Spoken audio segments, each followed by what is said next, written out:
कौन कौन से गैर मुल्की प्लेयर बकिया मैचेस के लिए अवेलेबल रहेंगे, इस हवाले से आप लोगों के साथ रिपोर्ट शेयर करेंगे। इसी के साथ साथ कुछ लोग ये भी पूछ रहे थे कि यार क्या दोबारा रिप्लेसमेंट ड्राफ्ट होगी, जो 8 मैचेस बच चुके हैं, अब तो शेड्यूल भी आ चुका है, 17 से मैचेस स्टार्ट हो रहे हैं, अब क्या दोबारा से रिप्लेसमेंट ड्राफ्ट होगी या फिर पीसीबी किस तरीके से बकिया प्लेयरों को साइन करेगा। देखो भाई, पाकिस्तान क्रिकेट बोर्ड ने साफ साफ फ्रेंचाइजीज को बता दिए कि आपके जो प्लेयर कम है, जो प्लेयर नहीं आ सकते हैं, आप उनकी जगह डायरेक्ट किसी भी प्लेयर से राब्ता करें और आप टीम में जो उसको शामिल कर लें, तो आप खुद ही डील बनाएं। अगर आपके फर्ज करो टीम के 2 फॉरेन प्लेयर नहीं आ रहे, तो आप कोई से भी 2 फॉरेन प्लेयर पकड़ लें, उनसे आप खुद राब्ता करें, हमें बीच में बिल्कुल भी नहीं रहा। ये पाकिस्तान क्रिकेट बोर्ड ने साफ साफ कर दिया फ्रेंचाइज को, मतलब कोई भी किसी भी किस्म की रिप्लेसमेंट ड्राफ्ट नहीं होने वाली। ये भी से मैं आपको बता दूं, बस जिस टीम का जो सा प्लेयर फॉरेन कम होंगे वो डायरेक्ट उनको पिक कर सकता है, वो खुद उनसे फ्रेंचाइज राब्ता करेगी उस प्लेयर के मैनेजर से और उसको खेलने के ऊपर रजामंद करेगी। लेकिन काफी प्लेयरों से अभी राब्ते जारी हैं, जैसन रोए का नाम भी सामने आ रहा है कि उनसे भी राब्ता किया जा रहा है, क्योंकि कोयटा ग्लेडिएटर के जो प्लेयर हैं लगभग उनके आधे से ज्यादा प्लेयर दस्तयाब नहीं होंगे। ये रिपोर्ट अब तक सामने रही। तो आप सब यही पूछ रहे थे रिप्लेसमेंट के हवाले से, रिप्लेसमेंट ड्राफ्ट आपकी नहीं होगी, डायरेक्ट फ्रेंचाइजेस जितने प्लेयर उनके कम होंगे वो डायरेक्ट किसी भी फॉरेन प्लेयर से बात करके उसको टीम में शामिल कर लेगी, वो खुद ही डील बना लेगी। ये मैं आपको सबसे अब मैं आपको बताता हूँ कि कौन कौन से प्लेयर जो वो अवेलेबल नहीं है। देखो भाई, कोयटा ग्लेडिएटर के हवाले से खबर आ रही है कि उनके जो फिन एलन है वो अवेलेबल नहीं रहेंगे। न्यूजीलैंड के प्लेयर जितने भी हैं और भी हैं, उनके हवाले से भी ये खबर है कि वो अवेलेबल नहीं रहेंगे। लेकिन 1 बाय 1 मैं आपको टीम्स के प्लेयर बता रहा हूँ। देखो भाई, फिन एलन अवेलेबल नहीं रहेंगे और रायली रूसो के हवाले से डू डैश सिचुएशन है कि वो आएंगे या नहीं आएंगे, उनका भी कुछ नहीं पता। उनका जो असल मसला है वो एनओसी का मसला बन रहा है। हो सकता है कि रायली रूसो भी शिरकत ना कर सके बकिया मैचेस के अंदर। मार्क चैपमैन ये भी कोयटा ग्लेडिएटर की तरफ खेल रहे, न्यूजीलैंड से इनका ताल्लुक है।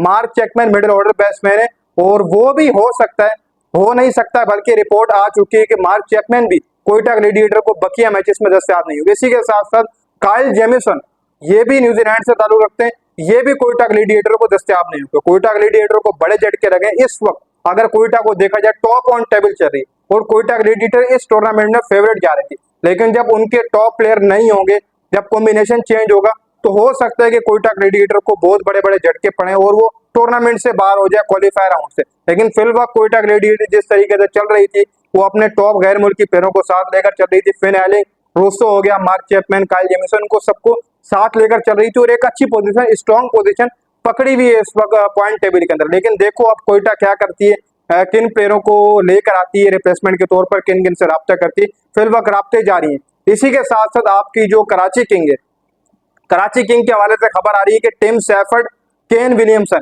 ये जो वो कराची किंग को दस्तयाब नहीं होगा। टिम सैफर्ड को अगर देखा जाए तो ओपनिंग बल्लेबाज है और उनका ना होना कराची किंग के लिए बहुत बड़ी बात होगी। डेविड वार्नर किसके साथ ओपनिंग करेंगे, कौन सा कराची और प्लेयर लेकर आती है, ये भी देखना जरूरी होगा। और कराची किंग के जो अवेलेबल प्लेयर है उनमें जेम्स बेंस, मोहम्मद नबी, डेविड वार्नर और एक आध और फॉरेन प्लेयर है, उनके वो अवेलेबल है। बाकी टिम सैफर्ड, केन विलियमसन ने मना कर दिए कि हम नहीं आएंगे, उनका भी एनओसी का मसला है। ये भी न्यूजीलैंड के जो प्लेयर है इनका एनओसी का मसला है। इसी तरीके से पेशावर जलमी के लूक वुड और टॉम कूलर कैटमोल कल जो इस्लामाबाद में रिपोर्ट मार देंगे, होटल में रिपोर्ट कर देंगे। लूक वुड, टॉम कूलर ये दोनों खेलने के लिए आ रहे हैं, अवेलेबल है। इसी तरीके से मिचेल ओवेन ये जाकर आईपीएल खेलेंगे भाई साहब, ये पीएसएल नहीं खेलने आ रहे, ये भी मैं आपको बता दूं।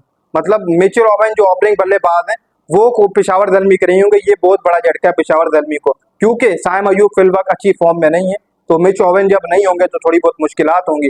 फिर आपके अलजरारी जोसेफ, पेशावर दलमी के फास्ट बॉलर, वो भी जो वो बकिया मैचेस के लिए अवेलेबल नहीं है, रिपोर्ट सामने आ रही है। इसी तरीके से इस्लामाबाद यूनाइटेड ने भाई साहब एलेक्स हेल्स को साइन कर लिया।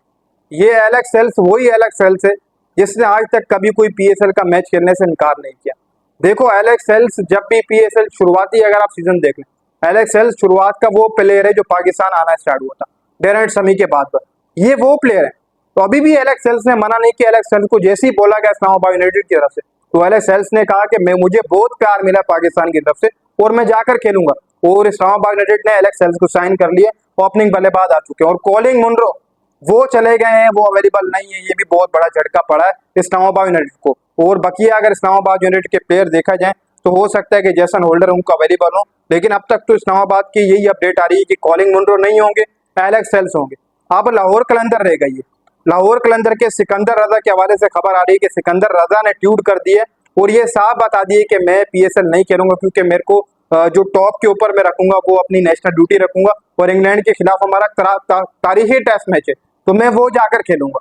ये सिकंदर रजा ने कहा। लेकिन लाहौर कलंदर की मैनेजमेंट पूरा जोर मार रही है कि सिकंदर रजा जो पेशावर ज़ल्मी के खिलाफ एक ग्रुप मैच है वो सिकंदर रजा खेल कर चले जाएं, क्योंकि अभी टेस्ट सीरीज थोड़ी सी दूर है, वो अभी कैंप ना ज्वाइन कर रहे हैं, वो एक मैच ग्रुप का खेल कर चले जाएं। अब लाहौर को झटका होगा थोड़ा सा सिकंदर रजा की जाने से, और ड्रेरन मिचेल हो सकता है कि वो भी अवेलेबल नहीं, ये भी मैं आपको बता दूं, क्योंकि उनका ताल्लुक भी न्यूजीलैंड से, क्योंकि ये बताया जा रहा है कि न्यूजीलैंड के सारे प्लेयर अवेलेबल नहीं होंगे, तो उनमें ड्रेल मिचेल का नाम भी है। लेकिन ड्रेल मिचेल का फिलहाल 50-50, सिकंदर रजा को मनाया जा रहा है एक मैच के लिए कि वो एक मैच खेल रहे हैं ज़ल्मी के खिलाफ।